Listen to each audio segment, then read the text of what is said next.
যেটা তোমার স্পেস না, সেই স্পেসে যখন তুমি এসছো তখন লাইনেক্স কি তোমাকে ছেড়ে দেবে? কারণ এই অভয়ারণ্য হচ্ছে লাইনেক্সের। অবশ্যই এই অভয়ারণ্যে সিংহ আসবে না, কারণ এরকম ওয়েটল্যান্ডে তো সিংহ থাকবে না কখনো। লাইনেক্স থাকে, কারণ এই ওয়েটল্যান্ডে সে থাকবে না তো কে থাকবে? ভিয়েতনাম, 1968। ভিয়েতকংকে কাউন্টার করার জন্য সিআইএ নিয়ে এলো প্রোগ্রাম ফিনিক্স। ফিনিক্সের কাজ কি ছিল জানো?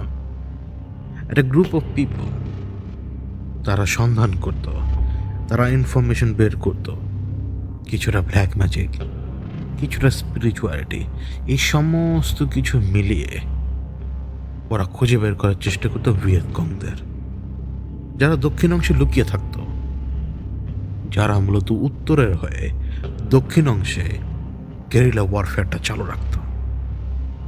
তাদেরকে আশ্রয় দিত কিন্তু কেউ না কেউ, কারণ এই বিশাল ওয়েট ফরেস্টে তোমার প্রচুর পরিমাণে ক্ল্যান রয়েছে। ক্ল্যান, এই ক্ল্যানদের আবার বিভিন্ন রকমের সর্দার রয়েছে। এরা এই ওয়েস্ট ফরেস্টেই কিন্তু বেঁচে থাকতো। এই ওয়েট ফরেস্টের উপরে ওদের নির্ভরশীলতা ছিল সব কিছু। কেউ না কেউ কখনো কখনো কিন্তু এই ভিয়েতকংদের আশ্রয় দিত।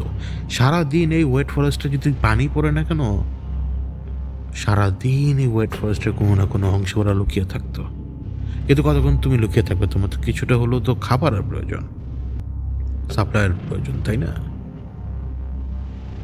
ফিনিক্স প্রোগ্রামটা আসার পর ওই দক্ষিণ অংশে অনেক অনেক পূজারী ছিল, যাদের ভেতরে ছিল স্পিরিচুয়ালিটি, যাদের ভেতরে ছিল ম্যাজিক।